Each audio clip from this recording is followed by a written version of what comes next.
आज का जो हमारा टॉपिक है क्या है, ड्यूरल वेनस साइनसिस है। सबसे पहले बेसिक आप समझें, स्कल है, स्कल के नीचे कौन सी लेयर होती है आपकी, पेरिओस्टियल डूरा मैटर पड़ी होती है, पेरिओस्टियल डूरा मैटर। और पेरिओस्टियल डूरा मैटर के नीचे क्या पड़ी होती है आपकी, मेनिंजियल डूरा मैटर पड़ी होती है।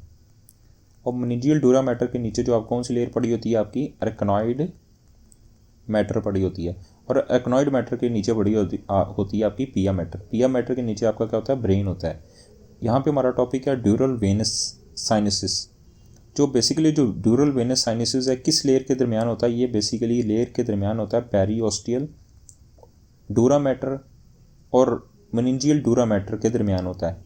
अब यहाँ पे देखें लिखा हुआ, ये लार्ज वेनस चैनल है, लार्ज वेनस चैनल है जो बिटवीन किस लेयर के थ्रू जा रहा होता है, कहाँ पे रन कर रहा होता है, पेरिओस्टियल डूरा मैटर और मेनिंजियल डूरा मैटर के दरमियान ये रन कर रहा होता है। अब यहाँ पे लिखा भी हुआ है जो ड्यूरल वेनस साइनसिस ये क्या होता है, लार्ज वेनस चैनल्स हैं जो दो लेयर्स के दरमियान होता है, जो पेरिओस्टियल और मेनिंजियल लेयर ऑफ डूरा मैटर के दरमियान ये अपना इसका रास्ता होता है, जा रहा रन थ्रू यानी चल रहा होता है।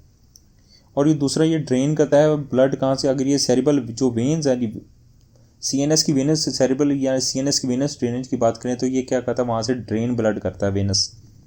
तो ब्रेन का जो ब्लड ड्रेन होता है कहाँ पे, सेरिबल वेन्स में होता है। और सेरिबल वेन्स के बाद कहाँ पे जाता है आपका, ड्यूरल वेनस साइनसिस में।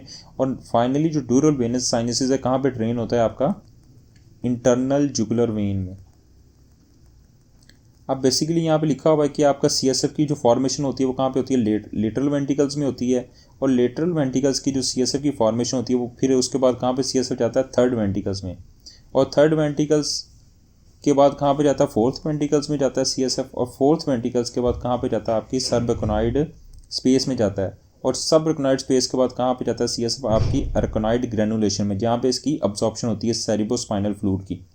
और अरेकोनॉइड ग्रेनुलेशन के बाद कहाँ पे सीएसएफ की जाता है आपके ड्यूरल वेनस साइनसिस में जाता है। और ड्यूरल वेनस साइनस आपको पता है लास्ट पे कहाँ पे ड्रेन हो रहा था आपका, इंटरनल जुगुलर वेन में। अब यहाँ पे उसने एक लिखा हुआ है कि जो ड्यूरल वेनस साइनसिस है वो फाइनली ड्रेन होता है इंटरनल जुगुलर वेन में। ड्यूरल वेनस साइनसिस है तो बेसिकली ये सेरिबल वेन यानी ब्रेन, जो आपका ब्रेन का वेनस सप्लाई है उसको वहाँ से ब्लड को ड्रेन करता है। उसके बाद ये जो ड्यूरल वेनस साइनसिस ये सीएसएफ रिसीव करता है फ्रॉम अरेकोनॉइड ग्रेनुलेशंस में।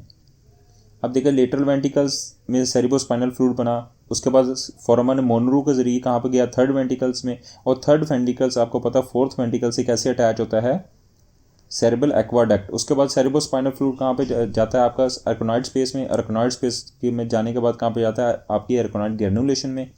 और अरेकोनॉइड ग्रेनुलेशन में सेरिब्रोस्पाइनल फ्लूइड की अब्जॉर्प्शन होती है। उसके बाद कहाँ पे जाता है आपका, ड्यूरल वेनस साइनसिस में जाता है।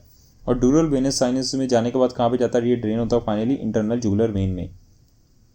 जो ड्यूरल वेनस साइनसिस है ये सेरिब्रोस्पाइनल फ्लूइड को अरेकोनॉइड ग्रेनुलेशन से रिसीव करता है। अब यहीं पे लिखा हुआ है आपने कि फाइनली ये एम्प्टी कहाँ पे होता है आपका, इंटरनल जुगुलर वेन में।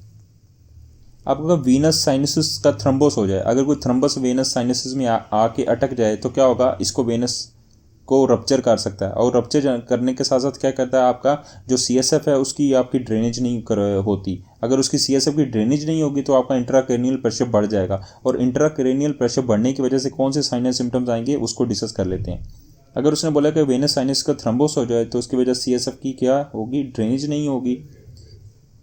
और ड्रेनेज नहीं होने की वजह से इंट्राक्रेनियल प्रेशर वो बढ़ जाएगा। उसकी वजह से हेडेक, सीजर, झटके लगते हैं, पेपली एडीमा हो सकता है, न्यूरोलॉजिकल फोकल न्यूरोलॉजिकल डेफिसिट की सिम्टम्स आ सकती हैं। अगर थ्रम्बस क्या कर गया, अगर थ्रम्बस रप्चर कर गया तो क्या करवा सकता है, ये वेनस हेमरेज करवा सकता है। और ये ऐसी कौन सी चीज़ें हैं जो वेनस साइनस थ्रम्बस करवाती हैं, नंबर 1 अगर हाइपोकोगुलेबल स्टेट्स हैं वो करवा सकती हैं, जिसके अंदर आपकी प्रेगनेंसी आती है, औरल कंट्रासेप्टिव पिल्स आती हैं। और फैक्टर 5 लीडर जो हेमाटोलॉजी की डिजीज़ है, जो मैंने हेमाटोलॉजी में बहुत डिटेल में बताई हुई है, वो क्या करवा सकती हैं, आपकी वेनस साइनस थ्रम्बोसिस करवा सकती हैं। अब यहाँ पे एक पिक आपने इस चीज़ को समझना है, पिक्चर को। यहाँ पे जो मैंने अभी फर्स्ट लाइन ड्रॉ की है इसको बोलते हैं इन्फीरियर सैजिटल साइनस।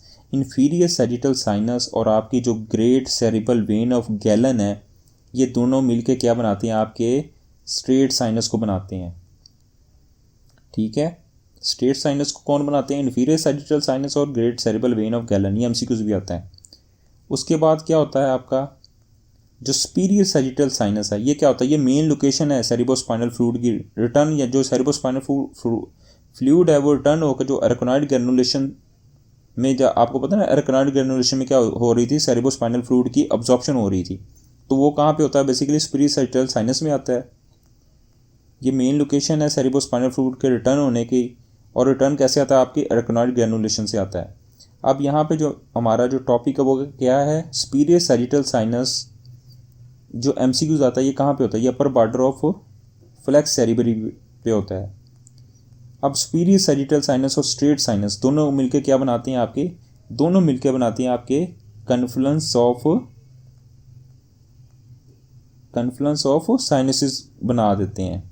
और confluence of sinuses occipital sinus के साथ मिलके क्या बनाता है? आपका ट्रांसवर्स साइनस। और ट्रांसवर्स साइनस कहाँ पे जाता है? आपके सिग्मॉइड साइनस में जाता है।